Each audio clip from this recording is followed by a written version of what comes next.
סוג בפה חנף ישחית רעהו ובדעת צדיקים יחלצו. On a parlé de...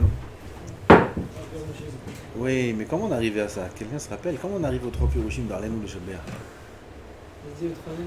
On a parlé de la Gahava, je crois. Le troisième, c'est ça. Donc on a parlé de l'orgueil. Alors, on avait demandé... C'est écrit dans Alenu le Shabbat, la tête, Gedoula, Yotzer, Bereshit. Comment on peut donner de la Gedoula à Hashem Yitbarach? On peut nous donner de la Gedoula à Hashem. Il a fait Zulato. Vous en avez un premier pirouge, Agadlenu Betoda. Quand on dit merci à Hashem. Chaque instant, on fait grandir Hashem. Deuxième pirouge. La tête, Gedoula, Yotzer, Bereshit. À la Yetzira de Bereshit. Akadosh Baruch Hu a créé un monde. Ce monde-là, il a été créé be Chochma Gdola. Chochma Gdola Me'od. Personne peut commencer à comprendre l'intelligence immense qu'il y a dans la Bria. Toutes les chokhmot, toutes les sagesses et toutes les sciences qu'il y a sur chaque partie de la Bria, si c'est la géologie, ou la géographie, ou la biologie, et toutes les chokhmot, les beaux noms qu'il y a.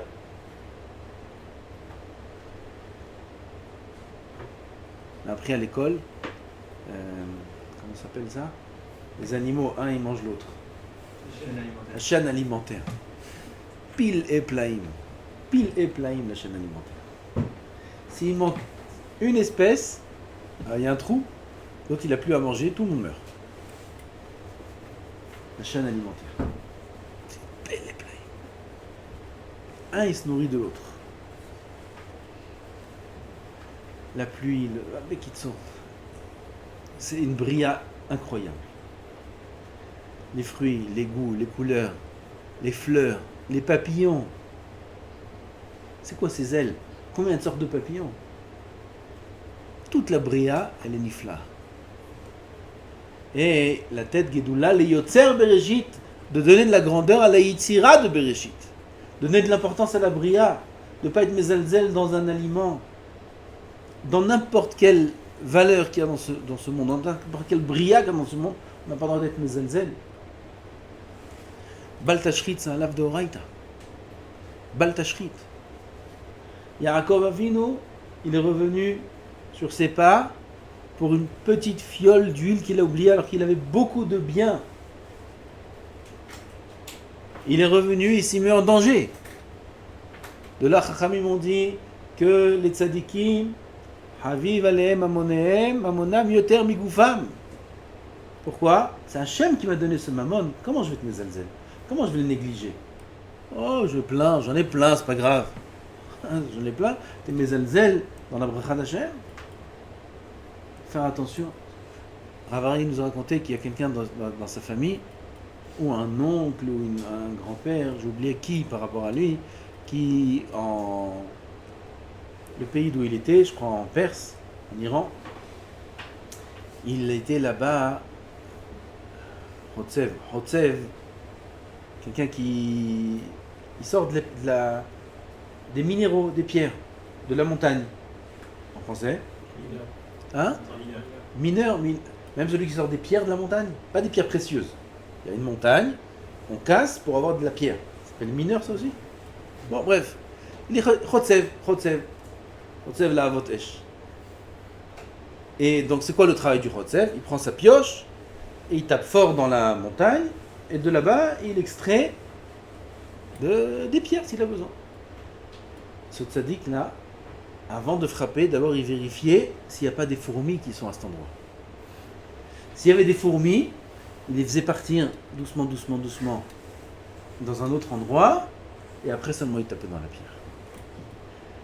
Et le Rav Ari, chaque fois qu'il raconte ça, il est émerveillé. Il dit combien c'est grand cette chose-là, combien il est grand cet homme-là aux yeux d'Hachem. On était là lundi chez lui, et il a reparlé de ça. il a reparlé de ça, il a parlé de la bria, etc. Qu'il ne faut pas tuer aucune créature d'Hachem, il ne faut pas tuer. Même les moustiques, il ne faut pas les tuer. Il y avait le Rav là-bas, les élèves la nuit, les pauvres, ils se font... Il ne faut pas tuer. Il y a un élève, il se lève le matin comme ça, avec des boutons comme ça, il ne dort pas toute la nuit. Il ne faut pas tuer. Et tout le monde a rigolé là-bas. Comment il ne faut pas tuer? Il ne faut pas tuer. Et là-bas, léat, il va s'habituer et Kabel à lave, din Shamaim, qui prennent sur lui la xéra. Tous les Issourim, c'est des Issourim. Tout ça, mais Kabel les Issourim. Il ne faut pas publier ça, c'est dur à entendre. Enfin, c'est émettre. Il ne faut pas tuer. Ah, il se fait piquer, c'est Issourim. Kadosh Baruch Hu, il ne va jamais faire une piqûre à un homme, si ce n'est qu'il la mérite.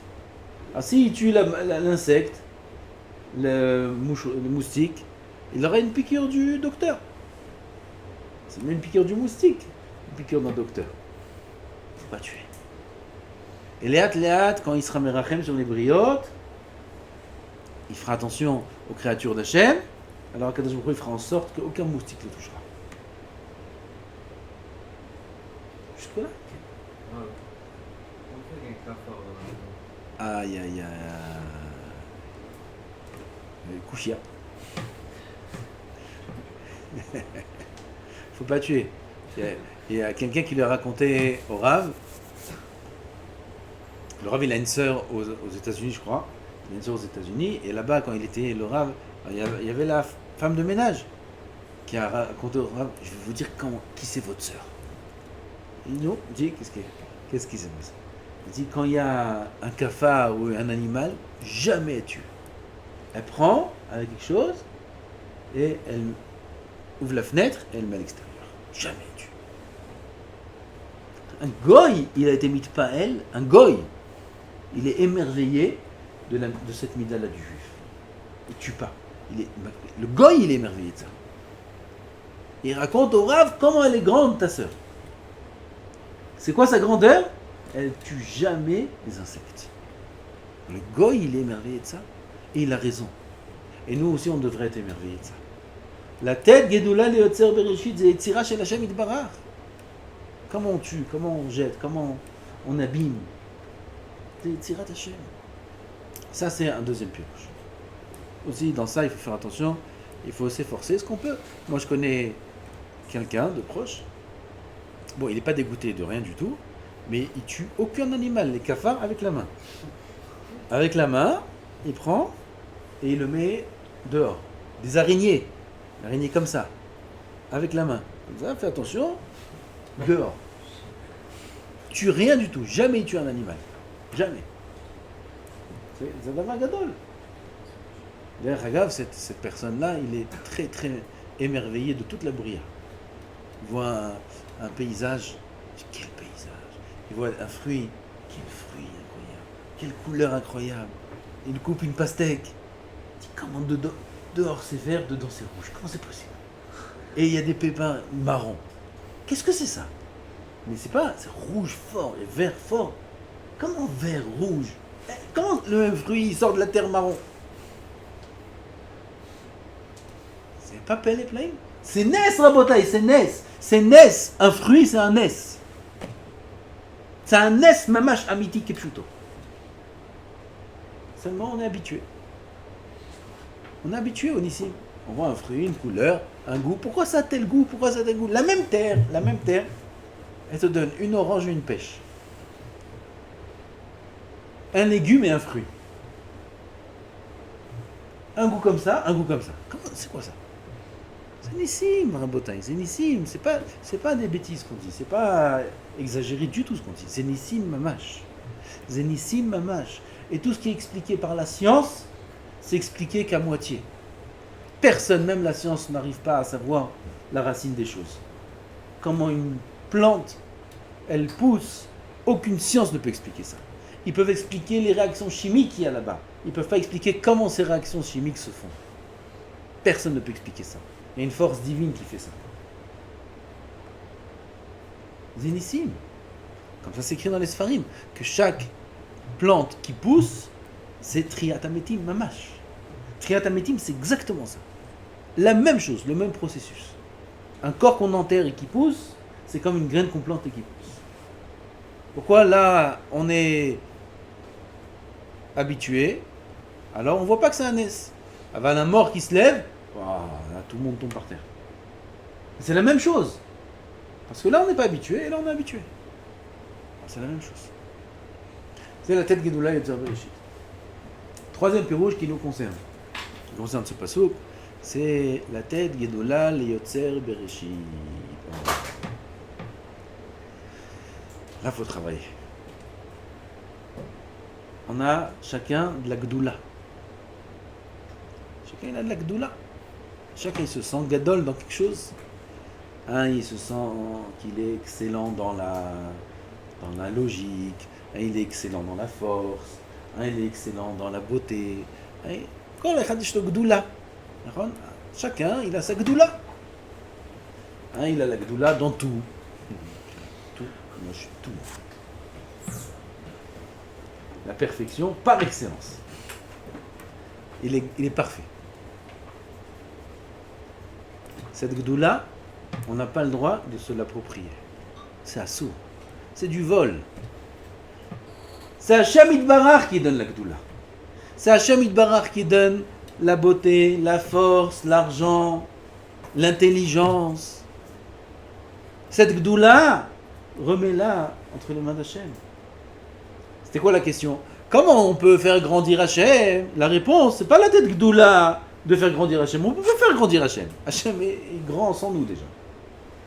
Mais la Gdoula que tu t'es appropriée, qu'Hachem t'a donné, donne-lui.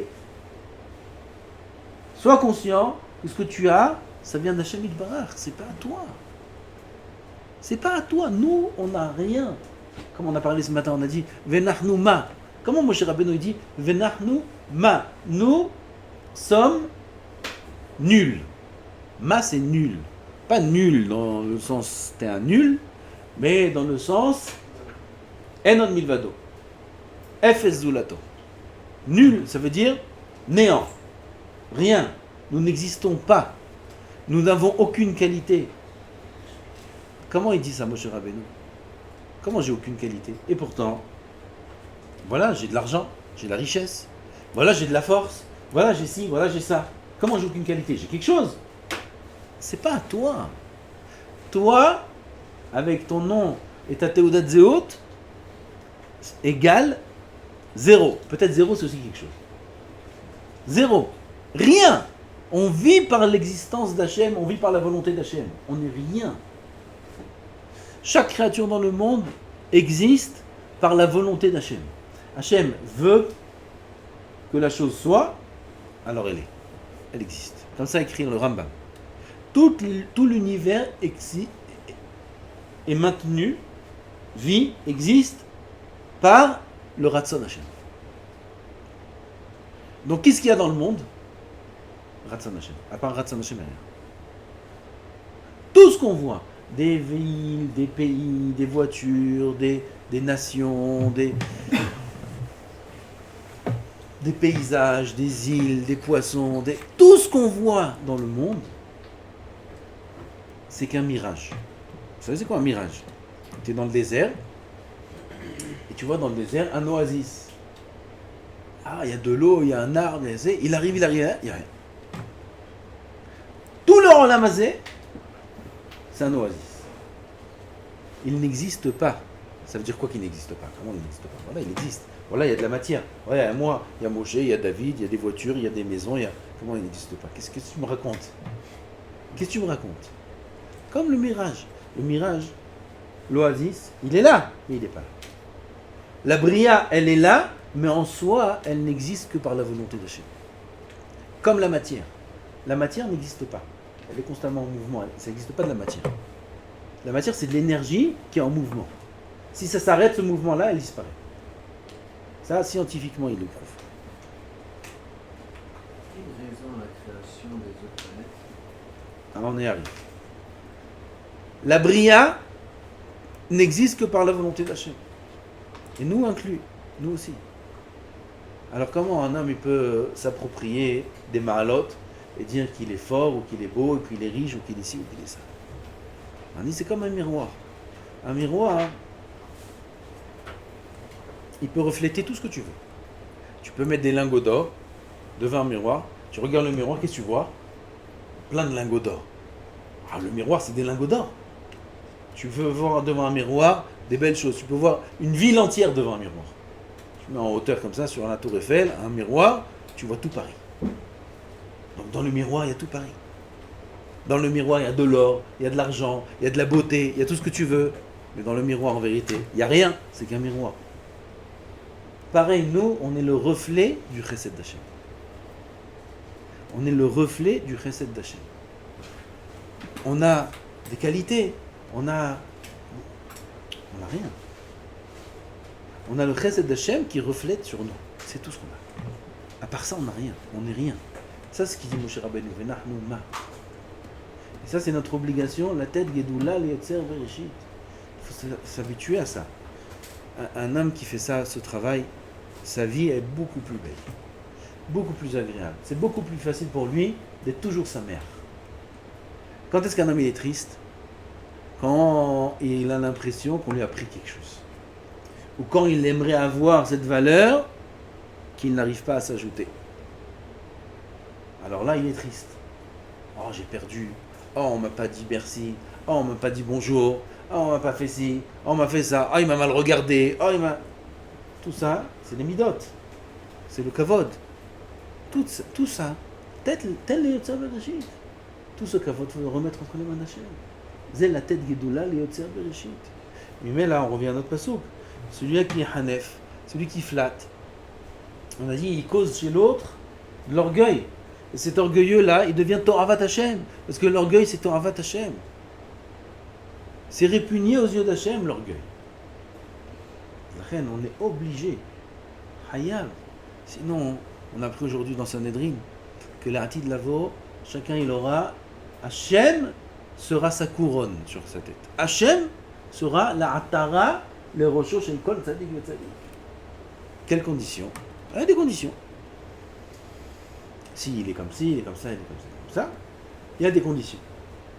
Et la Gemara a dit, et même s'il a rempli toutes ces conditions, seulement s'il n'a pas d'orgueil, s'il n'a pas de gava.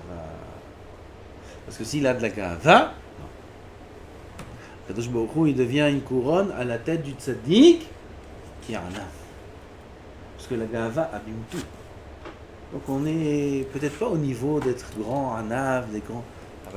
On n'est pas exempté de travailler sur ça. Un homme, comme on a dit la dernière fois, il doit avoir un réflexe que dès qu'il a une pensée de gava qui lui monte à l'esprit, de travailler dessus. Il ne doit pas se nourrir. Il y en a qui se nourrissent de pensées d'orgueil. C'est leur nourriture, c'est ce qui leur fait du bien. Ah, je vais faire, et ça, et on va me donner. Et ça leur procure une certaine sérénité et une sécurité. C'est assourd de se nourrir de l'orgueil.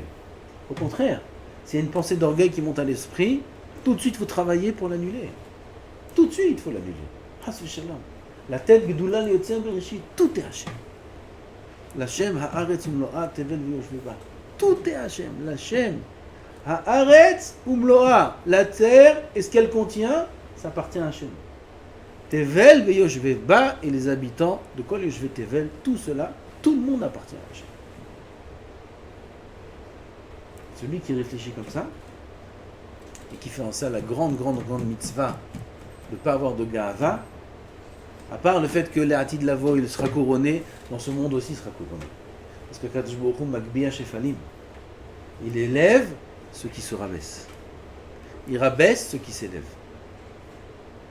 Et à part tout ça, à part le Sacha, lui-même il sera heureux, il sera sa mère. Toujours il va rigoler, comme les tzadikim toujours ils rigolent. Pourquoi les tzadikim toujours ils rigolent? Toujours rigoler de tzadikim. Pourquoi? Parce qu'ils sont là. Alors il peut y avoir tout ce que tu veux autour. Il est content. Il a la vie, il a la Torah, il a la Tfila, il a Hachem Yitbarach.